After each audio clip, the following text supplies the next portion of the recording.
گزشتہ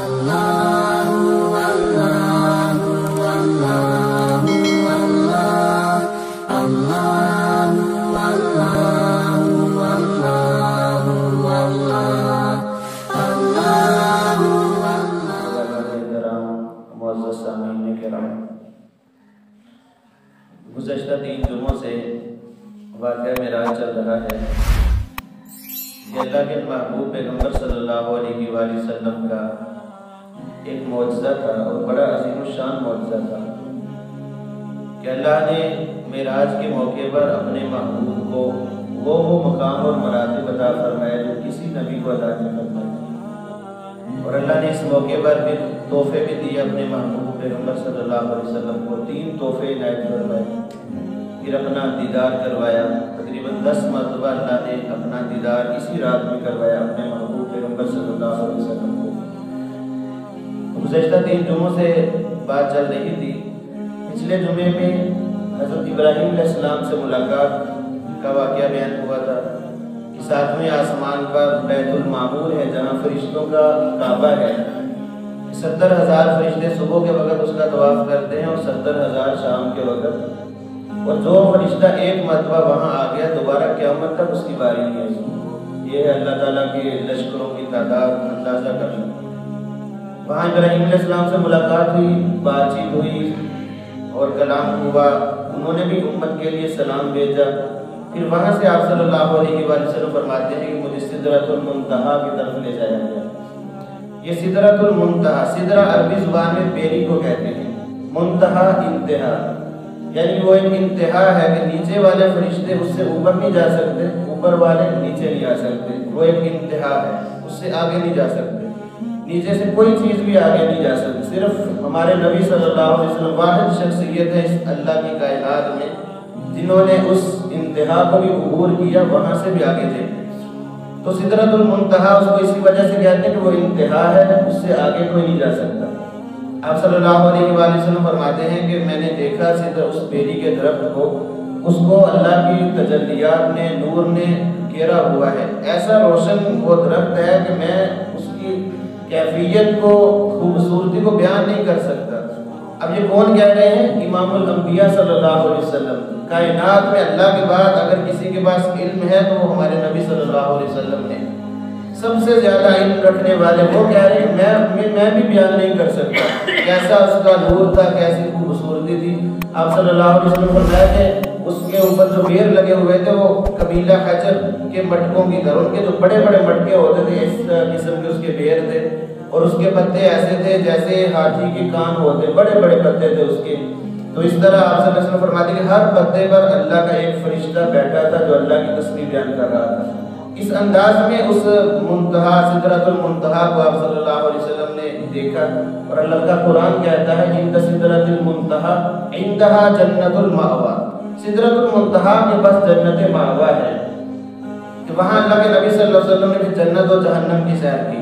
اسی رات میں جنت کی سیر بھی کی، جہنم کی بے شمار واقعات اس کے بارے میں بھی اللہ کے نبی نے خود مشاہدہ کیا، جہنم کو بھی دیکھا، جنت کو بھی دیکھا، مختلف قوموں کا عذاب اللہ رب العزت نے دکھایا۔ اب یہاں سوال پیدا ہوتا ہے ابھی تو جہنم میں لوگ گئے نہیں تو یہ عذاب کہاں سے؟ تو یہ پہلے ہی اللہ رب العزت نے آگاہ کرنے کے لیے بتا دیا کہ ایسے عذاب ہوں گے ان گناہوں کی وجہ سے۔ تو اللہ کے محبوب پیغمبر صلی اللہ علیہ وسلم کو ان کی جھلک بھی دکھا دی گئی کہ جو بندہ برے اعمال لے کر آئے گا اس طرح اس کو سزا ملے گی۔ آپ صلی اللہ علیہ وسلم فرماتے ہیں کہ میں ایک قوم کے پاس سے گزرا اور ان کے پاس تر و تازہ، خوشبودار، بڑا خوبصورت اور اچھا اور لذیذ کھانا پڑا ہے، اس کو چھوڑ کر دوسری طرف بدبودار اور بڑا گندا غلیظ کھانا پڑا ہے، خوشبودار کھانا چھوڑ کر بدبودار کھانے کی طرف جا رہے ہیں، اس کو کھا رہے ہیں۔ تو میں نے جبریل سے پوچھا جبریل یہ کون لوگ ہیں؟ تو انہوں نے عرض کی یا رسول اللہ یہ امت کے وہ لوگ ہیں کہ جو اپنی پاک دامن عورتوں کو چھوڑ کر اور بدکارہ عورت، گناہ گار اور بازاری عورتوں کے پاس جاتے تھے، اور وہ عورتیں ہیں جو اپنے پاک دامن شوہروں کو چھوڑ کر غیر مردوں کے پاس جاتی تھی، یہ ان کی سزا ہے۔ اسی طرح ان کو اللہ نے حلال پاکیزہ کھانوں سے محروم کر دیا ہے، بدبودار گندا جو جہنم کا کھانا ہے وہ ان کو، بعض روایتوں میں یہاں تک آتا ہے جہنمیوں کا کھانا کیا ہوگا؟ اللہ رب العزت فرمائے زقوم کا درخت اور بہت خطرناک قسم کے کھانے ان کو پیش کیے جائیں گے۔ اور ان کا پینا کیا ہوگا؟ جہنمیوں کی پیپ ہوگی جو اس کو پیئیں گے۔ قرآن کہتا ہے یتجرعہ یکاد یصیبہ، جب گھونٹ گھونٹ کر پیئیں گے، جیسے ہی حلق سے اتاریں گے وہ انتڑیاں ساری پخانے کی راستے سے باہر نکل جائیں گی، جلا کر رکھ دیں گی۔ اس طرح بدبودار کھانا، ایسا بدبودار وہ پانی ہوگا کہ جس سے جہنم کے لوگ بھی پناہ مانگیں گے۔ اس قسم کے عذاب ان لوگوں کو ہوں گے جو ناجائز راستے اختیار کرتے ہیں اور دنیا میں بے حیائی کے کاموں میں ملوث ہیں، ان کو یہ سزا ملے۔ آج لوگ کہتے ہیں اے جہان میٹھا اللہ کتنے میٹھا، ایسے یہ کفریہ الفاظ ہیں۔ ہمیں اس ہستی نے بتایا ہے جس نے اپنی آنکھوں سے ان چیزوں کا مشاہدہ کیا ہے، جس نے جنت کو بھی دیکھا، جہنم کو بھی دیکھا، ہمیں آگاہ کیا۔ اور ہمارا ایمان ہے کہ اللہ کے محبوب پیغمبر صلی اللہ علیہ وسلم نے جو فرما دیا وہ بالکل سچ پر حق ہے، ہم تسلیم کرتے ہیں۔ ساری دنیا جھوٹی ہو سکتی ہے، اللہ کے نبی کا فرمان جھوٹا نہیں ہو سکتا، اللہ کا فرمان جھوٹا نہیں ہو سکتا، یہ ہمارا ایمان ہے۔ تو آپ صلی اللہ علیہ وسلم نے مشاہدہ کیا۔ پھر آپ فرماتے ہیں کہ میں جا رہا تھا جہنم میں نے دیکھا کہ کچھ لوگ ایسے ہیں ان کے پیٹ بہت بڑے بڑے ہیں اور بچھو اور سانپ ان کے پیٹ کے اندر نظر آ رہے ہیں باہر سے۔ وہ جب اٹھتے ہیں تو پیٹ کا وزن اتنا زیادہ کہ گر پڑتے ہیں۔ تو یہی سزا۔ تو میں نے پوچھا ہے جبریل یہ کیا کون لوگ ہیں؟ تو عرض کی یا رسول اللہ یہ آپ کی امت کے وہ لوگ ہیں جو سودی کاروبار کرتے تھے، سود کھاتے تھے، اس طرح یہ اللہ تعالیٰ ان کو عذاب دیتے رہیں گے۔ مختلف قوموں کے عذابوں کا مشاہدہ آپ صلی اللہ علیہ وسلم نے فرمایا۔ پھر بعد دیکھا ایک قوم کے پاس سے جا رہے ہیں اور آپ کیا دیکھتے ہیں کہ وہ لوگ ان کی زبان اور ہونٹوں کو آگ کی کینچیوں سے کترا جا رہا ہے۔ پوچھا ہے جبریل یہ کون لوگ ہیں؟ فرمایا یا رسول اللہ آپ کی امت کے وہ واعظین جو لوگوں کو تو بیان کرتے تھے خود ان پر عمل نہیں کرتے تھے، یہ ان کی سزا ہے۔ اس لیے عمل بہت ضروری ہے، علم کے ساتھ ساتھ عمل ہوگا تو نجات ہوگی۔ صرف علم تو شیطان کے پاس بھی بہت زیادہ تھا، علم پر عمل بہت ضروری ہے۔ جو بات بھی ہمیں یاد رکھیں اس سے ہر بندہ ہی مراد ہے، جس کو جو علم ہے اس کے مطابق ہم نے زندگی گزارنی ہے۔ ہم پابند ہیں، ہم کو پتہ ہے 5 نمازیں فرض ہیں، 5 نمازوں کی پابندی ہم پر لازم ہے۔ اگر نہیں پڑھ رہے تو ہم بے عملی کر رہے ہیں، اپنے علم پر عمل نہیں کر رہے، تو کوئی بھی معاملے لوگوں کو واضح نصیحت کر رہے خود عمل نہیں کر رہے تو یہ عذاب ان لوگوں کے لیے ہے۔ بے شمار لوگوں کے عذاب کا اللہ کے محبوب پیغمبر صلی اللہ علیہ وسلم نے مشاہدہ کیا۔ زیادہ تفصیل کا وقت نہیں، پھر آپ صلی اللہ علیہ وسلم فرماتے ہیں کہ میں جنت کی طرف گیا، جنت کے بڑے حسین مناظر میں نے اپنی آنکھوں سے دیکھے، لوگوں کو کوئی انعام و اکرام اور کیا کیا اللہ نے تیار کر کے رکھا ہے کہ میں بیان نہیں کر سکتا۔ ایسی ایسی نعمتیں اللہ رب العزت نے وہاں رکھی ہیں۔ آپ صلی اللہ علیہ وسلم فرماتے ہیں میں ایک بڑا خوبصورت محل دیکھا، سرخ یاقوت کا، اور میں نے پوچھا یہ کس کا ہے؟ فرمایا ایک قریشی کا ہے۔ میں نے سمجھا شاید میرا ہوگا۔ میں جیسے ہی داخل ہونے لگا تو مجھے جبریل نے عرض کی یا رسول اللہ یہ آپ کا نہیں ہے، یہ آپ کے غلام عمر بن خطاب رضی اللہ تعالیٰ عنہ کا ہے۔ تو آپ صلی اللہ علیہ وسلم فرماتے ہیں کہ میں داخل ہونے لگا، پھر مجھے اے عمر تیری غیرت یاد آ گئی کہ تجھے اچھا نہیں لگے گا۔ بس عمر رضی اللہ تعالیٰ عنہ جب آگے سنایا یہ واقعہ سارا معاملہ تو اشکبار ہو گیا، آپ دیدہ ہو گیا یا رسول اللہ آپ وہاں قدم رکھتے تو یہ میرے لیے سب سے زیادہ بہتر تھا کہ میرے جنت میں جانے سے پہلے محل میں اللہ کے نبی کے قدم پڑ چکے ہیں۔ تو آپ صلی اللہ علیہ وسلم نے یہ محل دیکھا۔ آپ صلی اللہ علیہ وسلم فرماتے ہیں کہ میں جنت میں گیا جب تو میرے جانے سے پہلے ہی قدموں کی آواز میں نے سنی، تو میں نے جبریل سے پوچھا جبریل میں پہلا جانے والا ہوں جنت میں اور یہ مجھ سے پہلے کون چل رہا ہے، کس کے قدموں کی آواز؟ تو عرض کی یا رسول اللہ یہ آپ کا غلام بلال ہے۔ تو آپ صلی اللہ علیہ وسلم نے فرمایا کہ وہ بلال تو وہاں میں ہے، مکہ میں ہے، یہاں جنت میں کیسے؟ تو انہوں نے عرض کی یا رسول اللہ ان کی عبادت کی وجہ سے اللہ نے، ان کی قربانیوں کی وجہ سے اللہ نے ان کو یہ مقام عطا فرمایا ہے۔ واپسی میں آپ نے حضرت بلال سے پوچھا بلال کون سا تیرا عمل ایسا ہے کہ جنت میں تیرے قدموں کی آواز کو میں نے سنا؟ انہوں نے عرض کی یا رسول اللہ اور تو کچھ نہیں، پر جب میرا وضو ٹوٹ جاتا ہے دن ہو یا رات تو میں وضو کر کے 2 رکعت صلاۃ الوضو پڑھ لیتا ہوں، بس یہی میرا عمل خاص ہے، باقی روٹین کے اعمال سے ہٹ کر۔ تو آپ صلی اللہ علیہ وسلم نے فرمایا کہ اسی وجہ سے، اور یاد رکھیں یہ صرف عمل نہیں تھا ان کا بلکہ پیچھے بڑی قربانیاں تھیں، کیا کیا انہوں نے برداشت کیا اس دین کی خاطر، لیکن اللہ کی وحدانیت کو نہیں چھوڑا۔ ان کو سخت گرم ریت پر لٹا دیا جاتا، ان کے کوڑے لگائے جاتے، بہت سزائیں دی جاتی، گرم پتھر بڑے بڑے بھاری پتھر ان کے سینے پر رکھ دیتے، لیکن یہ مرد کلندر آہت آہت پکار رہے ہوتے، پھر بھی اپنے اس دین سے ہٹے نہیں پیچھے۔ اتنی قربانیاں ظاہر بات جتنی زیادہ دین پر قربانیاں ہوں گی اتنا ہی زیادہ اللہ رب العزت نوازیں گے. خیر ان کے فضائل اپنی جگہ. تو آپ صلی اللہ علیہ وسلم نے جنت میں قرآن کی آواز سنی تو جبریل سے پوچھا جبریل یہ کون ہے؟ فرمایا حارثہ بن نعمان رضی اللہ تعالیٰ عنہ آپ کے غلام ہیں. تو آپ نے فرمایا کہ وہ تو یہاں کیسے جنت میں کیسے؟ وہ تو وہاں مکے میں ہے. عرض کی یا رسول اللہ انہوں نے ماں کی ایسی خدمت کی ہے, بڑے خدمت گزار ہیں, اللہ خوش ہو کر ان کے وہ دنیا میں زمین پر قرآن پڑھتے ہیں, اللہ رب العزت اتنے خوش ہیں ان سے کہ جنت والوں کو ان کی آواز سناتے ہیں. یہ ان کا مقام و مرتبہ. آپ صلی اللہ علیہ وسلم بے شمار مشاہدات جنت میں کیے. پھر آپ صلی اللہ علیہ وسلم وہاں سدرۃ المنتہا پر آئے اور وہاں سے اب آگے سفر کرنا تھا. تو وہاں سے پھر رف ایک سواری ہے, جو کہہ لیں کہ قالین, بڑا خوبصورت قالین آیا جس کے اوپر آپ صلی اللہ علیہ وسلم نے سوار ہو کر آگے فضا میں اللہ رب العزت کے پاس جانا تھا. وہاں سے جب سوار ہوئے اس رف پر تو جبریل امین کو دیکھا تو وہ کھڑے ہیں آرام سے. جبریل کیا بات ہے, سارا کہاں سے مجھے اٹھایا, مکہ سے سارا سفر میرے ساتھ طے کیا, آسمانوں کی سیر کی, سدرۃ المنتہا پر پہنچ گئے, اب کیا معذر ہے؟ تو انہوں نے عرض کی یا رسول اللہ میری طرف سے معذرت قبول کریں, میں ایک قدم بھی آگے بڑھا اس سے تو میں جل جاؤں گا. اللہ کے نور کی ایسی تجلیات ہیں کہ میں برداشت نہیں کر سکتا, میں نہیں آگے جا سکتا, میری طرف سے معذرت ہے. تو آپ صلی اللہ علیہ وسلم نے فرمایا کہ آ جاؤ میرے ساتھ. وہ نہیں جا سکے. یہ تھے ملائکہ کے سردار حضرت جبریل امین جو نوریوں کے سردار ہیں. نوریوں کی بریک لگ گئی یہاں پہ. اب یہ بشر اللہ کا محبوب پیغمبر صلی اللہ علیہ وسلم یہاں سے آگے سفر کر رہے ہیں. حضرت علامہ عطا اللہ شاہ بخاری رحمۃ اللہ علیہ, یہ بھی سید زادے تھے, بڑے وجد میں آ کر کہتے تھے جبریل تو نے میرے نبی کی اس وقت بات نہ مانی, اگر تو میرے نبی کی بات مان لیتا تو میرا نبی تجھے کبھی جلنے نہ دیتا. ظاہر ساتھ کس کا تھا؟ اور میں سید عطا اللہ, اگر میں اس وقت اللہ کے نبی کے ساتھ ہوتا اپنی جان تو قربان کر دیتا, لیکن کبھی اپنے نبی کا ساتھ نہ چھوڑتا. تو نے وہاں جا کر کس موڑ پہ جا کر میرے نبی سے بے وفائی کی. عذرائے مذاق وہ کہا کرتے تھے. خیر ان کو آرڈر نہیں تھا اللہ کی طرف سے آگے جانے کا. وہاں سے اللہ کے نبی صلی اللہ علیہ وسلم پھر رف پر سوار ہوئے, وہاں سے آگے جا رہے ہیں. آپ فرماتے کہ ایسے ایسے نور کی تجلیات اور مشاہدات میں نے کیے جو میرے بیان سے باہر ہیں. میں صریف الاقلام تک پہنچا.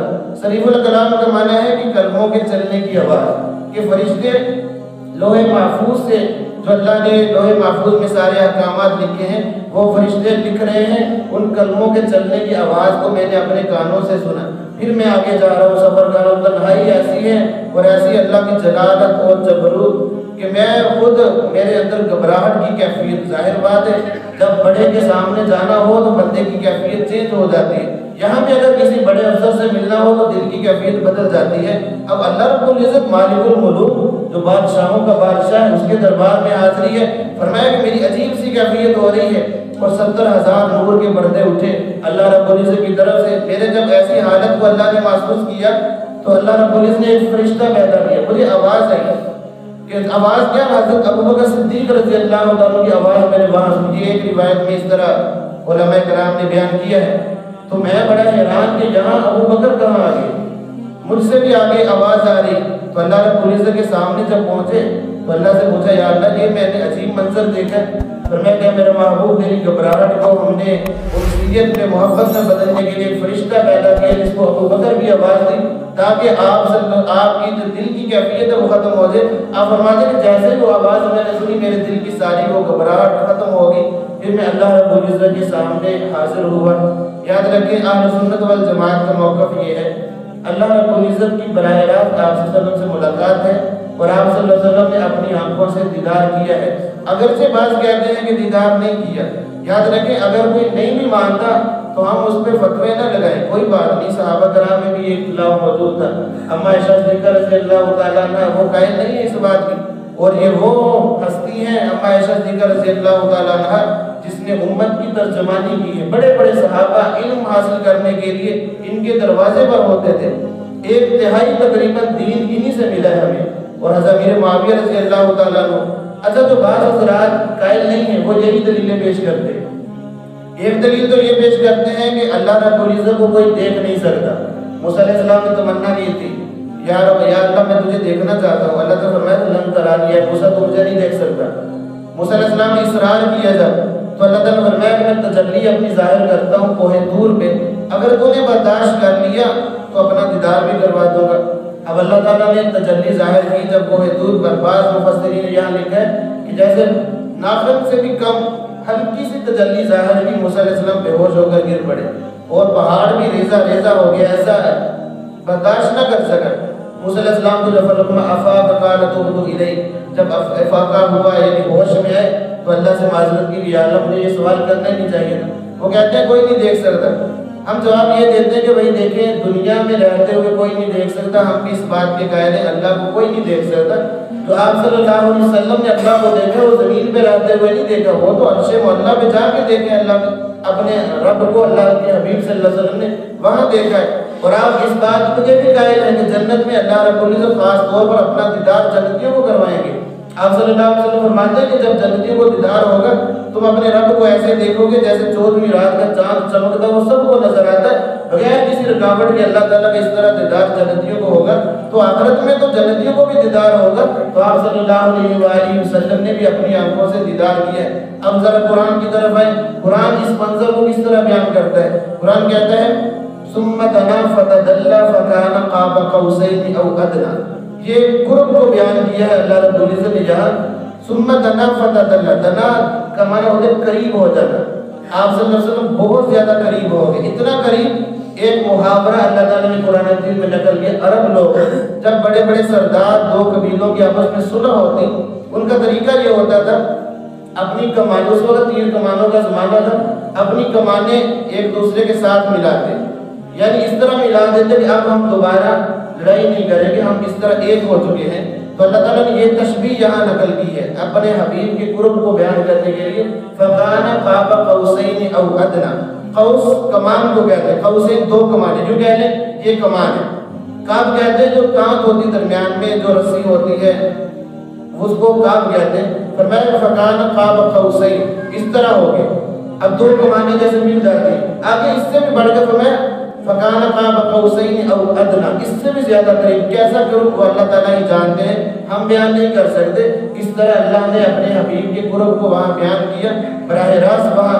اچھا جو لوگ کہتے ہیں کہ اما عائشہ صدیقہ رضی اللہ تعالیٰ عنہ کی روایت پیش کرتے ہیں کہ دیدار نہیں ہوا، حضرت امیر معاویہ رضی اللہ تعالیٰ عنہ کی روایت پیش کرتے ہیں کہ دیدار نہیں ہوا، ہم جواب یہ دیتے ہیں اہل سنت والجماعت کہ دیکھیں اما عائشہ صدیقہ رضی اللہ تعالیٰ عنہ جو بیان کرتی ہیں وہ اس واقعے کو بیان نہیں کرتی، کیونکہ ان کے ساتھ جو نکاح ہوا رستی مدینہ طیبہ میں ہوئی جا کر، مدینہ طیبہ میں جا کر وہ بیوی بنی ہے، اور یہ واقعہ معراج تو ہجرت سے پہلے ہوا، مکہ تو مکرمہ میں ہوا، تو لہٰذا وہ کسی اور معراج کی بات کرتی ہیں۔ آپ صلی اللہ علیہ وسلم کو روحانی جو معراج ہے وہ 25 سے بھی زیادہ مرتبہ ہوئے ہیں، وہ کسی اور معراج کا تذکرہ کرتی ہیں۔ حضرت امیر معاویہ رضی اللہ تعالیٰ کی جو روایت ہے اس کا جواب ہم یہ دیتے ہیں کہ حضرت امیر معاویہ رضی اللہ تعالیٰ عنہ فتح مکہ کے وقت مسلمان ہوئے ہیں، ان کا ایمان ہی فتح مکہ یعنی 10 ہجرت کے بعد مسلمان ہوئے، تو یہ واقعہ معراج ہجرت سے پہلے کا ہے۔ لہذا آپ صلی اللہ علیہ وسلم بڑے بڑے صحابہ اس بات کے قائل ہیں کہ اللہ کے محبوب پیغمبر صلی اللہ علیہ وسلم نے اپنی آنکھوں سے اللہ کا دیدار کیا ہے۔ بہرحال کوئی نہ بھی مانے تو کوئی کفر کے فتوے بھی اس پہ لگانے چاہیے، نہ مانے کوئی بات نہیں، اس سے کوئی کفر ایمان کا مسئلہ بھی نہیں ہے، ٹھیک ہے نہیں مانتا تو نہ مانے، لیکن جمہور کا یہی موقف ہے کہ دیدار ہوا ہے۔ اب اللہ رب العزت نے پوچھا ہے میرے محبوب کیا لائے ہو میرے لیے، تو آپ صلی اللہ علیہ وسلم نے ایسا تحفہ اللہ کی بارگاہ میں پیش کیا کہ کائنات میں اس سے بڑھ کر کوئی تحفہ تھا ہی نہیں۔ التحیات للہ والصلوات والطیبات، اے اللہ میری ساری عبادتیں، چاہے وہ عبادتیں میرے جسم کے متعلق ہیں، چاہے وہ میری مال کے متعلق ہیں، چاہے میری زبان کے متعلق ہیں، ہر قسم کی عبادتیں جو بھی ہو سکتی ہیں دنیا میں عبادتیں، یا اللہ ساری تیرے لیے ہیں۔ اللہ کی وحدانیت کو یہاں بیان کیا کہ شرک نہیں ہے میرے عقیدے میں، ساری عبادتیں، میرا سر جھکتا ہے تو تیرے سامنے، میں مال خرچ کرتا ہوں تو تیرے لیے، میں عبادت کرتا ہوں تیرے لیے، ذکر کرتا ہوں تیرے لیے، جو بھی کام کرتا ہوں یا اللہ ساری ہر قسم کی عبادتیں میری تیرے لیے ہیں۔ اللہ رب العزت نے پھر خوش ہو کر فرمایا السلام علیک ایھا النبی، اے میرے محبوب تجھ پر سلامتی ہو۔ وہاں اللہ تعالیٰ براہ راست اپنے حبیب صلی اللہ علیہ وسلم پر سلامتی بھیجی، السلام علیک ایھا النبی ورحمۃ اللہ وبرکاتہ، اللہ کی رحمتیں بھی ہوں، اللہ کی برکتیں بھی آپ پر نازل ہوں۔ آپ صلی اللہ علیہ وسلم نے دیکھا کہ اللہ کی رحمت جوبن پر ہے تو فوراً امت کا خیال آ گیا، السلام علینا وعلی عباد اللہ الصالحین۔ اب سلام کا جواب اللہ کو وعلیکم السلام تو دے نہیں سکتے تھے، کیونکہ اللہ کی ذات خود سلام ہے، ان سے تو سلامتی وصول کرنی ہے، ان کو دینی کون دے سکتا ہے سلامتی؟ تو فرمایا السلام علینا، سلامتی ہم پر بھی ہو، وعلی عباد اللہ الصالحین، اور اللہ کے نیک بندوں پر بھی سلامتی ہو۔ تو یہ معاملہ دے کر وہاں کے جو فرشتے تھے انہوں نے کہا اشہد ان لا الہ الا اللہ واشہد ان محمد عبدہ ورسولہ۔ یہ تشہد ہے جو پہلے نمازیں پڑھی جاتی ہیں ان میں تشہد نہیں تھی، تشہد بھی اس واقعے کے بعد نماز میں پڑھنا شروع ہوئے، تو یہ تشہد وہاں سے ثابت ہے۔ اللہ رب العزت ہم کلام ہوئے، کیا کیا وہاں بات چیت ہوئی، تو محبوب اور محب کی اللہ رب العزت ہی جانتے ہیں، اللہ کے محبوب پیغمبر صلی اللہ علیہ وسلم وہاں پھر واپسی میں ملاقات کے بعد اللہ نے 3 تحفے عطا کیے۔ ایک تحفہ نماز کا، اے میرے محبوب میں نے آپ کو معراج کروائی ہے، اپنا سب سے زیادہ قرب عطا کیا ہے، اور میں آپ کی امت کے لیے ایک ایسا تحفہ دے رہا ہوں جو ان کے لیے بھی ایک معراج سے کم نہیں ہوگا۔ جو اس تحفے پر عمل کر لے گا، صحیح طرح اس کو قبول کر لے گا، ایسا ہے جیسے اس کو میرا قرب نصیب ہو گیا۔ یہی وجہ ہے اللہ تعالیٰ نے 50 نماز اس امت پر فرض کی۔ ایک تحفہ تو یہ عطا کیا۔ دوسرا تحفہ سورۃ بقرہ کا آخری رکوع، آخری 2 آیتیں آمن الرسول، یہ خاص طور پر اللہ نے اپنے محبوب کو عطا کیا، پہلے کسی نبی کو یہ عطا نہیں کیا۔ تیسرا تحفہ کہ اے میرے محبوب میں نے تیری امت کے بڑے بڑے گناہ گاروں کو بھی بخشش کر دی ہے۔ ہاں شرک کے عقیدے میں نہ ہو، بس اگر بڑے بڑے گناہ لے کر بھی آئیں گے تو میں ان کو معاف کر دوں گا۔ بعض لوگوں کو اللہ تعالیٰ اپنی رحمت سے معاف کریں گے، بعض انبیاء کی سفارش سے، بعض حفاظ کرام کی سفارش سے، بعض علماء کی سفارش سے اللہ تعالیٰ سب کو معاف کریں گے۔ اگر کوئی بچ گیا جہنم میں گیا بھی، فرمایا گیا میرے محبوب اس کو میں پاک کر کے اس کے گناہوں کی میل کچیل کو اتار کر بھی جنت کا وارث بنا دوں گا، ہمیشہ ہمیشہ میں تیرے امتیوں کو جہنم میں نہیں رکھوں گا۔ جس نے ایک مرتبہ بھی کلمہ پڑھا ہے لا الہ الا اللہ محمد رسول اللہ، اگر سے ساری زندگی گناہوں میں ڈوبا ہوا ہے پھر بھی وہ ایک نہ ایک جنت میں ضرور چلا جائے گا۔ یہ خاص انعام اللہ نے اپنے محبوب صلی اللہ علیہ وسلم کو معراج کے وقت عطا فرمایا۔ اب وہاں سے 50 نمازوں کا تحفہ لے کر اللہ کے نبی صلی اللہ علیہ وسلم کا سفر شروع ہوا دنیا کی طرف۔ انبیاء سے ملاقات، ابراہیم علیہ السلام سے ملاقات ہوئی، ان نے پوچھا کوئی بات نہیں کی۔ موسیٰ علیہ السلام چھٹے آسمان پر، وہاں ملاقات ہوئی، اب موسیٰ علیہ السلام نے وہاں پہ روک لیا۔ اس طرح اللہ کے نبی صلی اللہ علیہ وسلم کو دوبارہ پھر واپس بھیجا۔ تو یہ واقعہ معراج انشاءاللہ باقی حصہ ایسا جمعہ بیان ہوگا۔ اللہ رب العزت سے دعا ہے کہ اللہ تعالیٰ میں دین کی مطابق زندگی گزارنے کی توفیق عطا فرمائے۔